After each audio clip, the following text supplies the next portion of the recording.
আজকে আমরা চললাম কলকাতা থেকে মাত্র 3 ঘন্টা দূরে।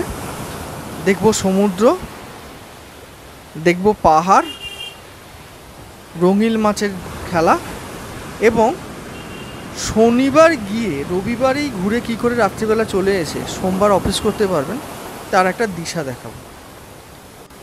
সন্ধেবেলা মাছ ভাজাও খেতে পারবেন, সমস্ত রকম উপভোগ করতে পারবেন এবং বারবার আপনাকে দীঘা মন্দারমণি করতে হবে না।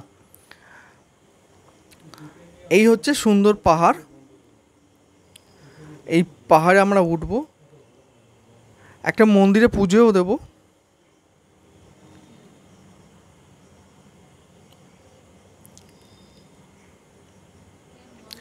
এই পাহাড়টা আমার পেছন দিকটাই কুলডিহা ফরেস্ট।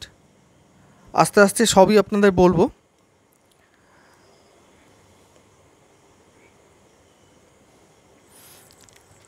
আমরা সকাল 8:30টায় পৌঁছে গেছিলাম শালিমার স্টেশনে। শালিমার স্টেশনে যাওয়ার পর আমরা 9:15-এ ধৌলি ধরেছিলাম। আমাদের এই প্ল্যানটা আগে থেকে করা ছিল না, আমরা রাত্রিবেলা প্ল্যান করেছিলাম এবং সেই অনুযায়ী টিকিট খুঁজতে গিয়ে কেবলমাত্র ধৌলিতেই আমরা বালাসোর যাওয়ার টিকিট পেয়েছিলাম। তো বালাসোর যাওয়ার ট্রেন ঠিক টাইমেই ছেড়েছিল। প্রসঙ্গত বলে রাখি, শালিমার স্টেশনটা অতটা উন্নত নয় শিয়ালদা বা হাওড়া স্টেশনের মতো।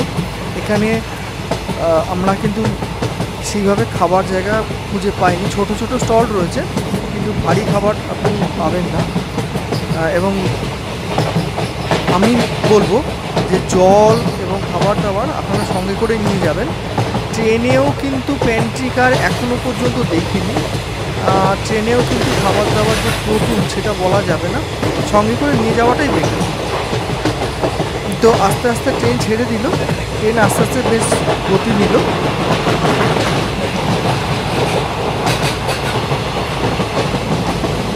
একটার পর একটা স্টেশন ছাড়তে এবারে আমরা পুরো সবুজ এলাকার মধ্যে দিয়ে যাচ্ছি। বাইরে ঝিঝি করে বৃষ্টি হচ্ছে, পরিবেশটা খুব সুন্দর লাগছে।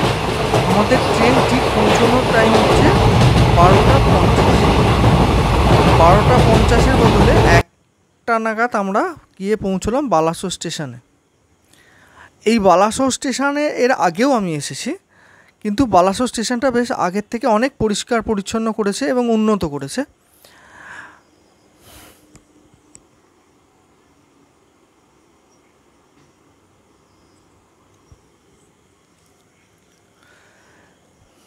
আমি, আমার স্ত্রী এবং পুত্র আমরা আস্তে আস্তে চললাম, বালাসোর স্টেশনে বাইরে গেলাম। এখানে আমি একটা 400 টাকা দিয়ে অটো পেয়ে গেলাম যে বালাসোর সি বিচে আমাকে নিয়ে যাবে। এখানে যেটা বলার কি, যে প্রচণ্ড রোদের টেম্পারেচার ছিল সেদিনকে, আর বেরিয়েই আপনারা কিছু দুপুরবেলা খেয়ে নেবেন। এই স্টেশনের জাস্ট পাশেই সস্তা আবার মাঝারি আবার দামি 3 ধরনেরই আপনারা ভোজনালয় বা হোটেল রেস্টুরেন্ট পেয়ে যাবেন। আগেই খেয়ে নেবেন, কারণ পৌঁছোতে বেশ 40-45 মিনিট, প্রায় 1 ঘন্টা লেগে যায়, রাস্তার উপর নির্ভর করে। তো আমরা খেয়ে দিয়ে পেট পুজো করে চললাম বালাসোর সি বিচের উদ্দেশ্যে। পৌঁছে গেলাম পান্থনিবাস। আমাদের এটা আগে থেকে বুকিং করা ছিল না, পান্থনিবাসে একটাই ঘর খালি ছিল। এটা আমাদের পড়েছিল 1850 টাকা। ঘরটা আগে দেখাবো। ঘরের ব্যালকনি থেকে আপনি বারান্দাটা দেখুন, পুরো চারিদিক সবুজে সবুজ এবং বিস্তীর্ণ এলাকাটা নিয়ে এই পান্থনিবাসটা তৈরি। বেশ বড় বড় ঘর, বড় বড় বারান্দা। এটা ওটিডিসি অর্থাৎ ওড়িশা ট্যুরিজম ডেভেলপমেন্ট কর্পোরেশনের আন্ডারে রয়েছে এবং চারিদিকে ঝাউ বাগান এবং পাশেই একটা ছোট পার্ক রয়েছে যেটা আমার মেয়ে খেলা করেছে। এইবারে আমরা একটু ঘরটা দেখাই। ঘরটা আমার খুবই পছন্দ হয়েছে। 2টো ডবল বেডের খাট রয়েছে এবং 4টে দেখুন পাখা চলছে, একসঙ্গে 4টে পাখা চলছে। একটা সেন্টার টেবিল রয়েছে, একটা বড় টিভি রয়েছে, একটা আয়না রয়েছে, বসার জন্য যথেষ্ট চেয়ার রয়েছে।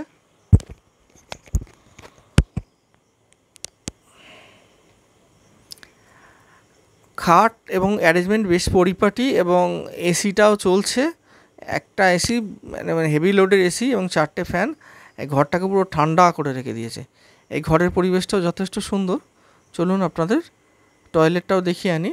এটা কমোড সিস্টেমের টয়লেট।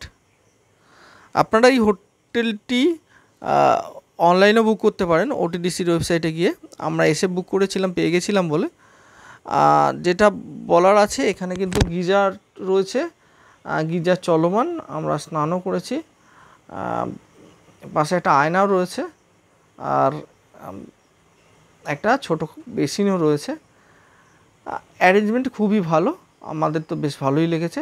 তবে খাওয়া দাওয়ার ক্ষেত্রে একটু আগে থেকে বলতে হয়, কারণ খেতে একটু বেশি মানে রান্না করতে একটু বেশি সময় লাগে। মানে আমরা রান্না করে ওনারা দেবেন, তারপরে খেয়ে এখানে আসতে হবে। আমরা খেয়ে দিয়ে এখানে বিচে বেড়াতে এলাম। ভাটা হওয়ায় জলটা অনেকটা দূরে চলে গেছে।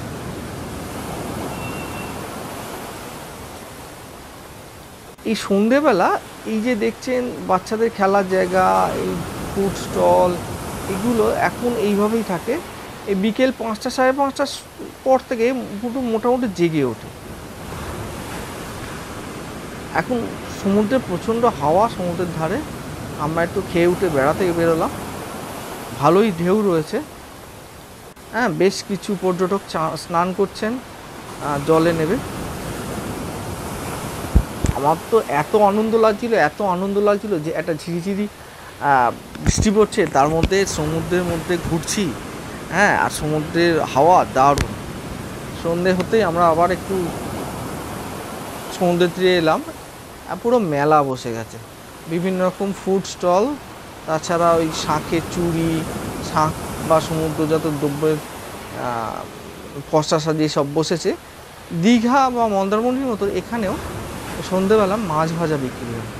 মোটামুটি পমফ্রেট মাছগুলো কেজি পিছু 600 টাকা নিচ্ছে আপনাকে ভেজে দিয়ে দেওয়ার জন্য, মানে খাবার মতো উপযুক্ত করে দেওয়ার জন্য।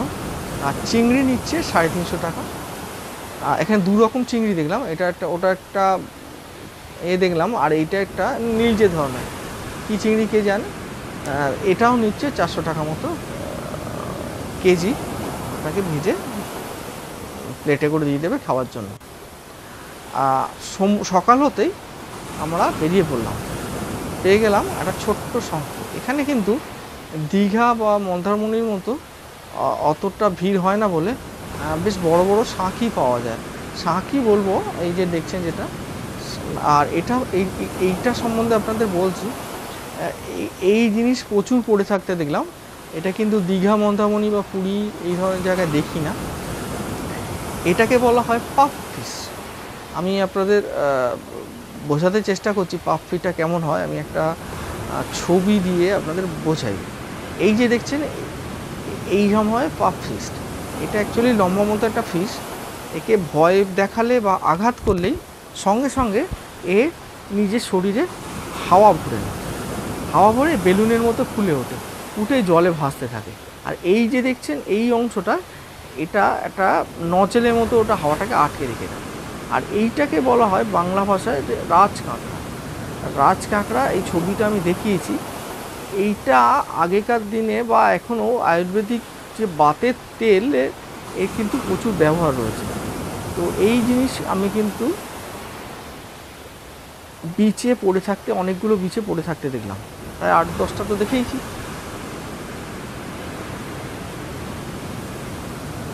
এইগুলো চট করে কিন্তু দীঘা, মন্দারমণি বা পুরী দেখতে পাই না। এখানে বিচটা ফাঁকা থাকতে অনেক কিছু দেখা যাচ্ছে।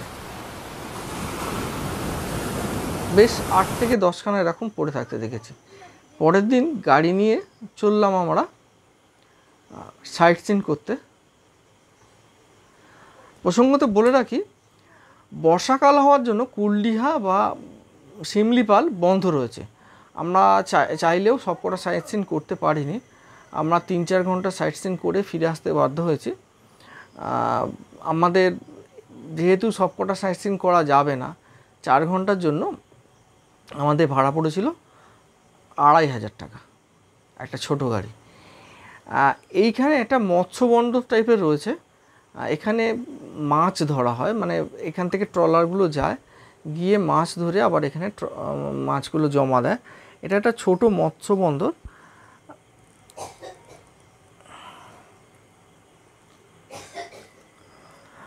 পরিবেশটা বেশ সুন্দর। এবার যেটা আপনাদের দেখাবো, এই জিনিস আমি এর আগে দেখিনি। এই দেখুন, বরফ ছোঁড়ার মেশিন। এখানে যে ট্রলারগুলো রয়েছে, এই ট্রলারে প্রচুর বরফ লাগে মাছ তাজা রাখবার জন্য। এই যে এরিয়াটা দেখছেন প্লেন মতো, এইখানে বরফগুলো রাখা হয়, আর এই মেশিনটার মধ্যে বরফগুলো চলে আসে। এই বরফগুলো ছোট ছোট করে গুঁড়ো গুঁড়ো গুঁড়ো হয়ে, হ্যাঁ, এটাকে এই যে নলটা দেখছেন, এই নলটা দিয়ে সামনে যে ট্রলারগুলো রাখা রয়েছে সেখানে বরফগুলো মানে থ্রো করা হয়, ছুঁড়ে ছুঁড়ে এই ট্রের মধ্যে দেওয়া হয়। এবং এখানে প্রচুর ট্রে রয়েছে, এই ট্রলারগুলো এই ট্রেগুলোকে নিয়ে যায় মাছ ধরে রাখবার জন্য। রাধাকৃষ্ণ মন্দিরে, এই রাধাকৃষ্ণ মন্দিরে সবচেয়ে ভালো যেটা লেগেছে আমার, মাছ। অত্যন্ত সুন্দর মন্দিরটি, আমরা ভেতরে গিয়ে পুজোও দেখেছিলাম, আপনারা পুজো দিতে পারবেন।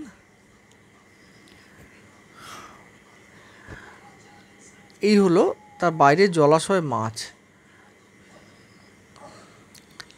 এই জলাশয়ে প্রচুর পরিমাণে মাছ রয়েছে এবং সবকটাই রঙিন মাছ। আমার ছেলে মেয়ে তো এই জলাশয় ঘন্টাখানেক কাটিয়ে দিয়েছিল। এখানে প্রসঙ্গত বলে রাখি, এইখানটায় একটা ছোট্ট জায়গায় মাছের খাবার বিক্রি হচ্ছে। 10 টাকা করে নিচে একটা ছোটো প্যাকেট, আর খোল জাতীয় জিনিস দিচ্ছে, ছোট ছোট গোল গোল করা।